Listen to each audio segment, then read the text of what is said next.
জয় গুরু। আমাদের ঠাকুর বলেন আশীর্বাদ মানে অনুশাসনবাদ। আশীর্বাদ নিয়ে আমাদের সাধারণ মানুষের ধারণা হলো এটি কোনো এক অলৌকিক একটা শক্তি, যেটা কোনোভাবে পেয়ে গেলে তা আমার পিছু পিছু ঘুরবে আর আমাকে রক্ষা করবে ও সব কাজে সফলতা এনে দেবে।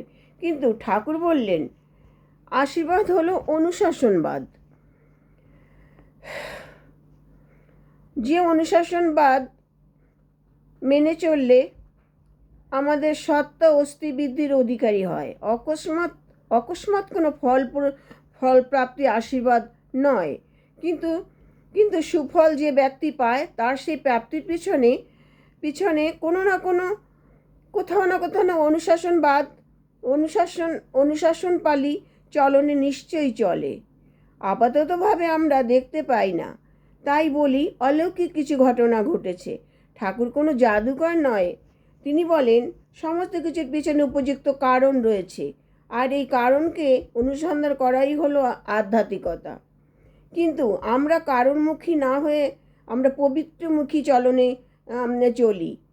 তাই জীবনের আশীর্বাদের অধিকারী তখনই হতে পারবো যখন আমরা তার প্রদত্ত অনুশাসন চলনে চলতে পারবো। জয় গুরু।